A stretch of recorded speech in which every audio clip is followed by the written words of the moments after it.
Hola a todos, todas y todes. Mi nombre es Laura María Poveda y soy la consultora para temas LGBTI de Raza de Igualdad en Colombia. El día de hoy hablaremos sobre la inclusión de un enfoque de diversidad sexual en el trabajo de incidencia. En la sesión del día de hoy empezaremos trabajando con los conceptos generales básicos sobre los temas que abordaremos durante el desarrollo del taller, esto es, conceptos básicos sobre las siglas LGBTI+, para luego dar paso al lenguaje y la inclusión de un enfoque de diversidad sexual en su uso cotidiano y en su uso en el trabajo para la incidencia. Posterior a eso, daremos un vistazo al marco normativo colombiano para la garantía de derechos de personas LGBTI+, y posterior a eso daremos paso al marco internacional. Finalmente, crearemos un plan de trabajo para la incidencia con un enfoque de diversidad sexual. Una vez tenemos claras las identidades que componen la sigla LGBTI+, queremos precisar desde Raza de Igualdad que tendremos en cuenta las siguientes premisas para el desarrollo del taller. Primero, que el género es una construcción social y por tanto son las dinámicas e interacciones de las sociedades en un periodo determinado de tiempo las que lo determinan. Segundo, que el género es un concepto no binario y no puede enmarcarse o encasillarse en dos extremos opuestos. Y tercero, que el sexo asignado al nacer corresponde o no necesariamente al género de las personas, y que tanto orientación sexual, identidad y expresión de género son tres conceptos diferentes que interactúan de diversas e innumerables formas. ¿Pero por qué decimos que las interacciones sociales son la base de la comprensión de estos términos? A continuación expondremos brevemente lo que implica que todos, todas y todes convivamos dentro de un sistema hetero-cis normativo. ¿Qué es la heteronormatividad? Este término tiene sus raíces en la segunda ola del feminismo y se asocia con el concepto desarrollado por la autora Gayle Rubin denominado sistema sexo-género. Este concepto describe cómo el sistema en el que nos encontramos inmersas todas las personas asume una supuesta correspondencia entre sexo y género basada en la corporalidad y fundamentalmente en la genitalidad, y por ello concibe solo dos sexos y géneros posibles. La autora señala que este sistema tiende a construir relaciones jerárquicas entre hombres y mujeres y por tanto lleva a que se creen formas particulares de poder masculino, es decir, poder masculino en términos de patriarcado. Esta crítica enmarca cómo la sociedad que ve en la heterosexualidad lo normal privilegia a los hombres heterosexuales a expensas de las mujeres y otras sexualidades. ¿Y cómo se reproduce la heteronormatividad? Otra autora feminista, Judith Butler, nos señala que el concepto de heteronormatividad debe entenderse para describir un conjunto de normas de estilo de vida, así como la forma en que las personas tienden a reproducir géneros opuestos y complementarios, esto es, hombre versus mujer. Esta autora señala que aunque la heterosexualidad es la parte más visible de este sistema, la heterosexualidad cotidiana no tiene que ver simplemente con la orientación sexual o el sexo asignado al nacer, sino que se perpetúa mediante la regulación del matrimonio y la vida familiar, las divisiones del trabajo asalariado y doméstico, la concentración de riqueza y poder, entre otros muchos aspectos de la vida cotidiana. Este apartado es muy importante porque además de determinar nuestra visión de las posibles orientaciones o relaciones sexuales, la heteronormatividad se utiliza también para enmarcar y reproducir otras diferencias, como por ejemplo las diferencias raciales. El hecho de que veamos cómo las personas negras suelen ser supersexualizadas, atendiendo a creencias y prejuicios sobre sus cuerpos y creencias, deviene de lo que hemos interiorizado de este sistema. Queremos rescatar también el término de heterocolonialidad, por la manera en que este sistema heteronormativo fue implantado con ciertas particularidades en nuestra región latinoamericana. Aun cuando el término de raza no fue utilizado sino hasta el siglo XIX, las discusiones teológicas en torno a si quienes hacían parte de los pueblos indígenas tenían alma o no, recaen sobre la sospecha de que estuvieran constituidos biológicamente como humanos o no. Bajo la moral judío-cristiana, expresiones que se consideraban desviadas al sistema heteronormativo que se implantó en nuestra región se convirtieron en delitos y por tanto expresiones como la sodomía o el transvestismo, expresiones usadas por algunos de los pueblos indígenas que habitaban el continente, fueron castigadas. La imposición de la heterocolonialidad en las vidas de las personas del sur global trajo consigo la implantación de fuertes mecanismos de control de los cuerpos y favorecerían la implantación del trabajo forzado, consolidando riquezas a favor del capitalismo mundial por encima de intercambio horizontal y solidario. Del mismo modo funciona el término de cisnormatividad, usado para describir la expectativa de que todas las personas van a desarrollar su identidad de género en concordancia con el sexo asignado al nacer. Al igual que la heteronormatividad, la cisnormatividad es un sistema de control para quienes transgreden sus normas y les ubica en la marginalidad y el estigma social. Pero luego de esto, Si hay tantas expresiones de la sexualidad como personas en el mundo, ¿por qué reducirnos a las siglas LGBTI+? En el trabajo en ciencia y en el trabajo legal suele ser práctico el uso de estas siglas por una razón primordial, y es que necesitamos ajustarnos al lenguaje de los mecanismos ante los que buscamos incidir. LGBTI es el término utilizado por los mecanismos de protección internacional, esto es, el Sistema Interamericano y el Sistema Universal de Derechos Humanos, y por ende, por costumbre internacional, el uso de estas siglas suele extenderse a los estados. Desde Raza de Igualdad queremos invitar a las organizaciones que hacen parte de este taller a añadir además el signo más con el objetivo de avanzar hacia el reconocimiento de otras identidades, como las personas no binarias, las personas queer, las personas pansexuales, etc. En el material que se usaba en esta presentación podrán consultar los términos previamente desarrollados en el video de introducción a conceptos básicos. Luego de ahondar en el marco conceptual y contextual sobre la diversidad sexual, es necesario aterrizar a la cotidianidad del trabajo de incidencia y trabajo legal y centrarnos en cómo el lenguaje puede ser una herramienta para la inclusión de un enfoque LGBTI+. La importancia del lenguaje inclusivo tiene que ver con reconocer existencias. Lo que nombramos existe. Usar los pronombres correspondientes es proveer aceptación y visibilización a la existencia de otras identidades que se salen de los modelos masculino y femenino. Optar por el uso de un lenguaje inclusivo tiene objetivos sociales como el de democratizar el lenguaje o dar visibilidad social a todas las formas en que puede expresarse el género, logrando de esta manera una sociedad más igualitaria, incluyente y transparente. A través del lenguaje se establece una estrecha relación con el pensamiento, lo que lleva a que creemos interpretaciones sobre la realidad en que vivimos. El lenguaje no existe en sí mismo, sí lo es su utilización.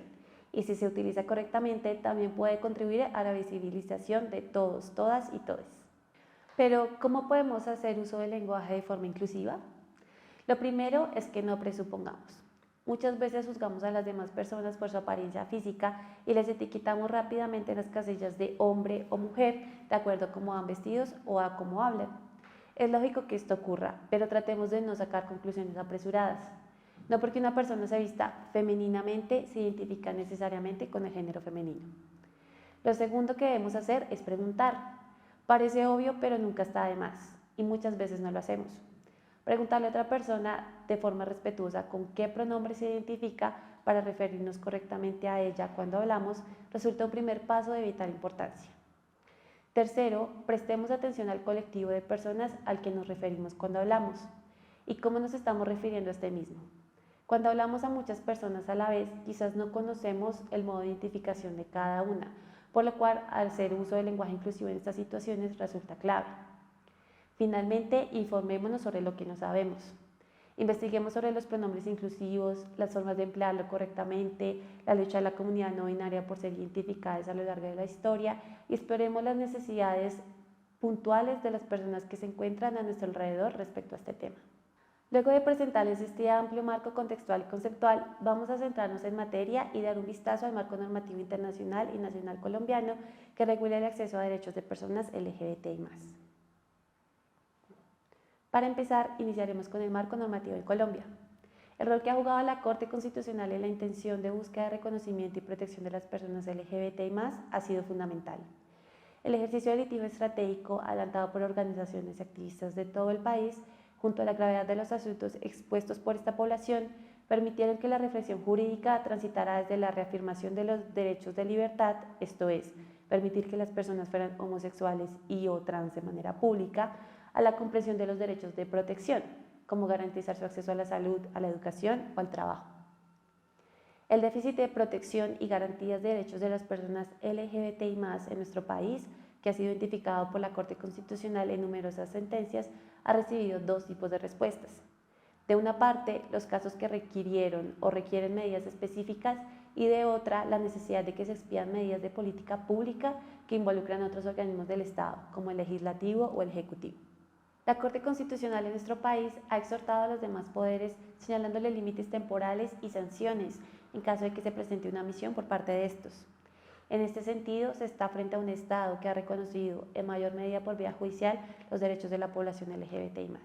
La Corte Constitucional ha definido la condición de sujetos de especial protección como aquella que ostentan personas que, debido a condiciones particulares, a saber, físicas, psicológicas o sociales, merecen un amparo reforzado en aras de lograr una igualdad real y efectiva.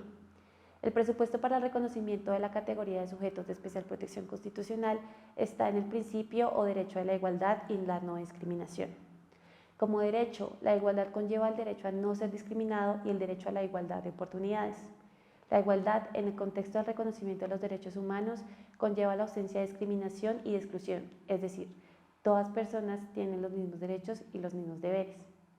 En el caso de las personas LGBTI+, otros dos derechos han jugado un rol trascendental para la conquista de otros derechos, esto es, el derecho al libre desarrollo de la personalidad y el derecho a la intimidad. En el cuadro que presentamos en la exposición y que recuerden quedará en el módulo para su consulta, relacionamos las dimensiones negativas y positivas de estos derechos, esto es, las obligaciones que tiene el Estado de actuar o de no actuar para que estos sean respetados. Ahora bien, la Corte Constitucional ha acuñado también el uso del concepto criterios sospechosos de discriminación. Este concepto hace referencia a cualquier trato diferenciado que generalmente se presenta en el lenguaje de las normas o en las prácticas institucionales o sociales y que resulta contrario a los valores constitucionales de la dignidad humana y la igualdad, en tanto impone una carga no exigible jurídica ni moralmente a la persona discriminada. Los motivos o criterios utilizados para efectuar tales actos discriminatorios han sido denominados por la Corte Constitucional como sospechosos, en la medida en que han sido el referente histórico para subvalorar o poner en desventaja a ciertas personas o grupos. Su uso ha estado históricamente asociado a prácticas que tienden a subvalorar y a colocar en situaciones de desventaja a ciertos grupos como las mujeres, las personas afro, las personas LGBTI+, los grupos indígenas, la niñez, entre otros. Los criterios sospechosos son, en últimas, categorías que, primero, se fundan en rasgos permanentes de las personas, de las cuales éstas no pueden prescindir por su voluntad propia a riesgo de perder su identidad.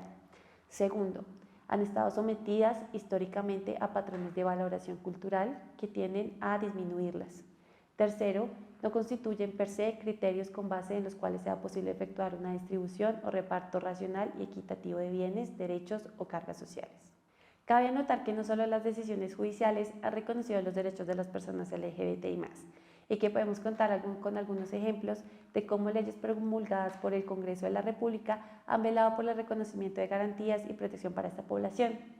Tal es el caso de, por ejemplo, la Ley Antidiscriminación o Ley 1482 de 2011, que determinó que la orientación sexual y la identidad de género eran categorías prohibidas de discriminación. Segundo, la Ley de Feminicidio, que impone penas agravadas para personas que violenten a mujeres lesbianas, bisexuales o trans en razón de su orientación sexual o identidad de género.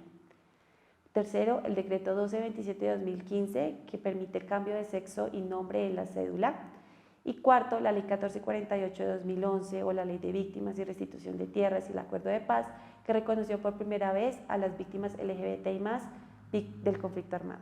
Si bien el Estado colombiano ha reconocido y avanzado en la garantía de derechos para la población LGBTI+, el Estado no ha adoptado medidas adecuadas y efectivas que contribuyan a la protección de las personas que se encuentran en mayor nivel de vulnerabilidad, como las personas adultas mayores LGBTI+, o las personas migrantes LGBTI+.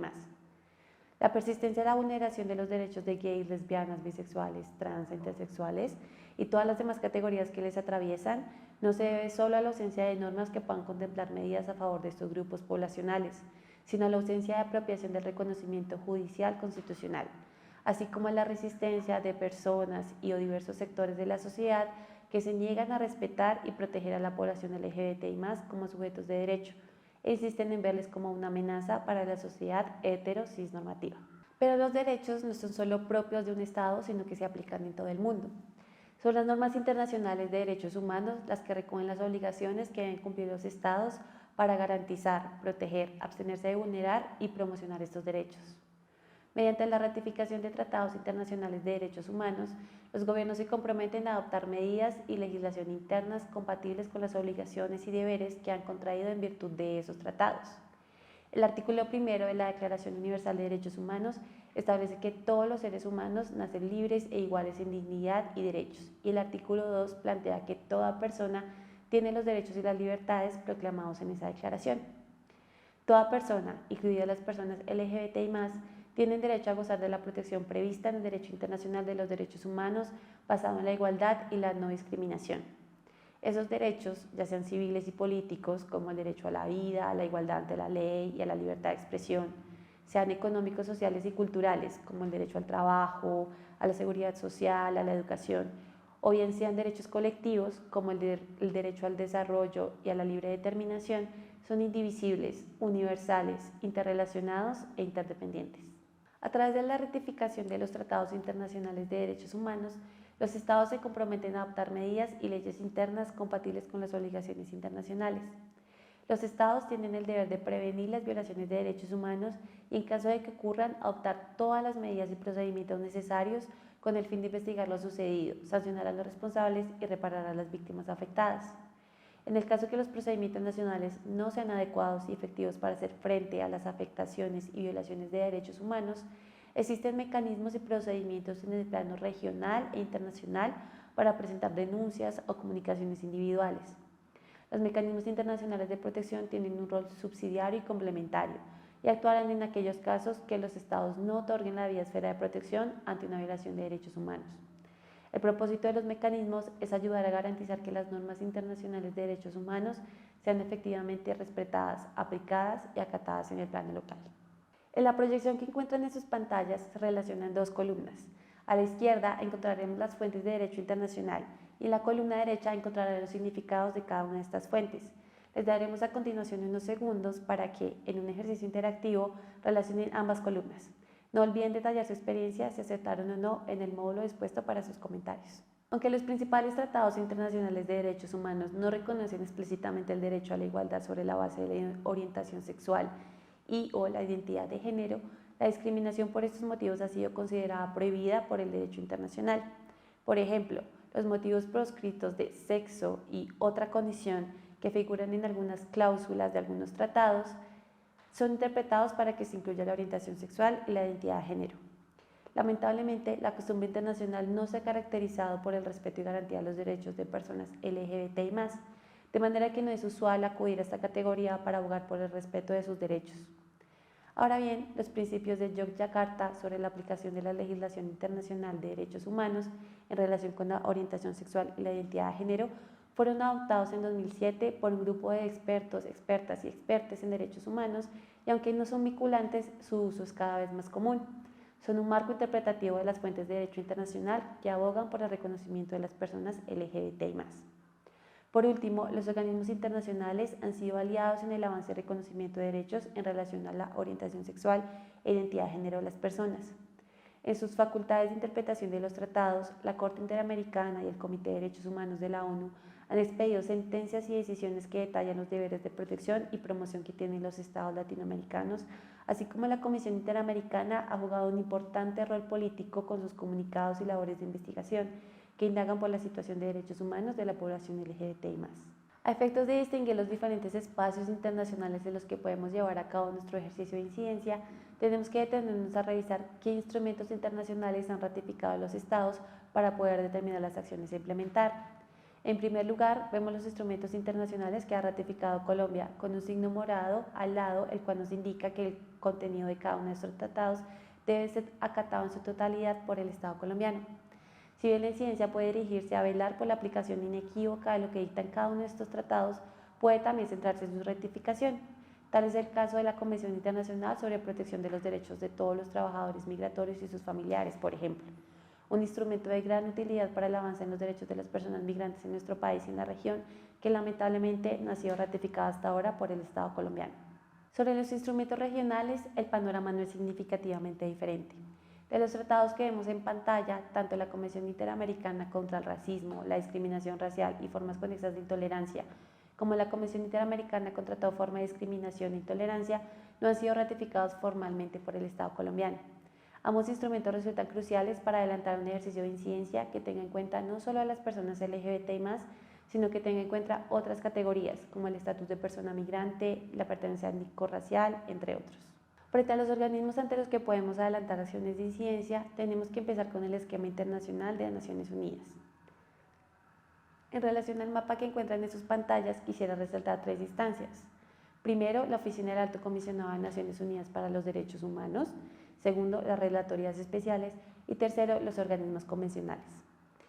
Sobre el Alto Comisionado de las Naciones Unidas para los Derechos Humanos y el Alto Comisionado de las Naciones Unidas para los Derechos de los Refugiados, Ambas instancias son espacios valiosos para las organizaciones y activistas de la sociedad civil que quisieran apoyo en el monitoreo, promoción y denuncias a violaciones de derechos humanos. Esta instancia tiene como funciones principales: proporcionar asistencia técnica y asesoramiento a los estados que lo soliciten y las organizaciones regionales de derechos humanos. Segundo, coordinar los programas de educación e información pública en derechos humanos de la ONU. Tercero, coordinar la promoción y protección de derechos humanos en la ONU. Y cuarto, desempeñar las tareas que le asignen los órganos competentes de la ONU y formularles recomendaciones. Y tercero, otro tipo de cartas, que se refieren a iniciativas de ley o de política pública que van en contravía de los derechos humanos. Otra función que tienen estas relatorías especiales se refiere a las visitas de país, que pueden ser de tres tipos. La primera, la visita plena, que se da con invitación del Estado, que suele durar alrededor de 2 semanas y que tiene como resultado un diagnóstico comprensivo de la situación de derechos humanos, en este caso de los derechos LGBTI+. Lo segundo, las visitas de asesoría, que son visitas solicitadas por los estados para asesoría sobre la agenda LGBTI+. Lo tercero, las visitas promocionales, que son por invitación de las entidades de la sociedad civil, en las que al final no se presentan hallazgos sobre la situación de derechos humanos. Finalmente, en el plano regional tenemos que acudir ante el Sistema Interamericano de Derechos Humanos.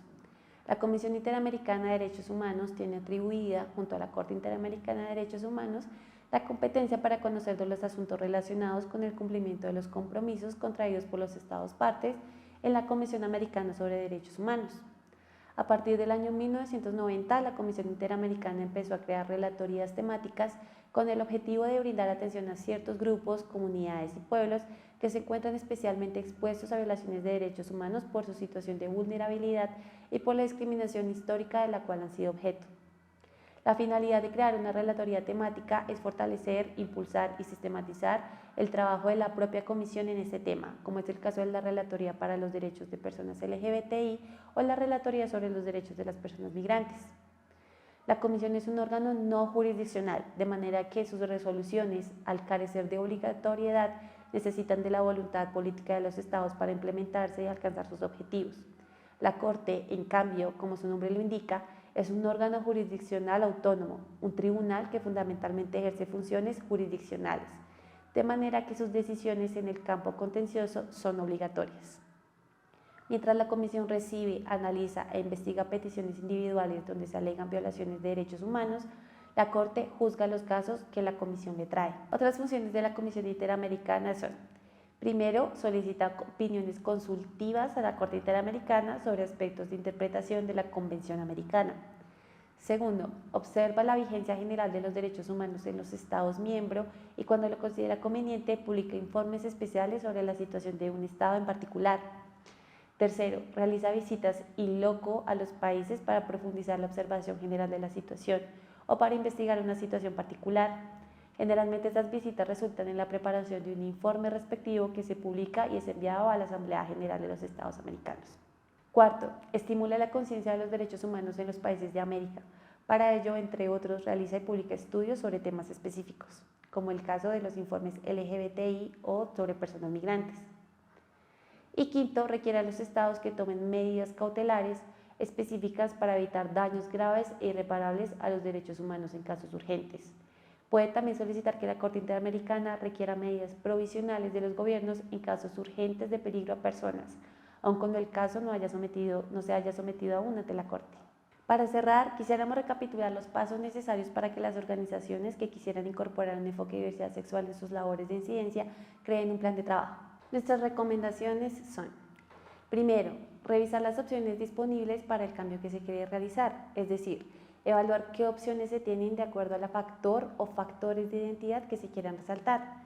Por ejemplo, en el caso de una persona LGBTI migrante, podría acudirse tanto al experto independiente sobre temas de orientación sexual e identidad de género de la ONU, como al relator especial sobre derechos humanos de personas migrantes para enviar una carta de alegaciones.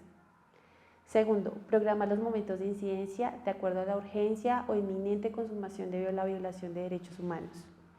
Tercero, búsqueda de alianzas temáticas, regionales o internacionales para fortalecer el trabajo colectivo e incorporar todos aquellos enfoques en los que sintamos que no tenemos tanta experticia. Cuarto, tener eficiencia en la presentación de la información, que sea de manera cronológica, argumentada y citando pronunciamientos de las instancias a las que nos dirigimos. Quinto, fortalecer las campañas de comunicación. Y sexto, crear un plan de seguimiento a las acciones empleadas. Esperamos que los contenidos que les compartimos hayan sido de interés y utilidad para sus organizaciones y para sus actividades cotidianas. No olviden que esta presentación se encontrará disponible para su consulta libre en el módulo. Muchos éxitos en su trabajo de incidencia.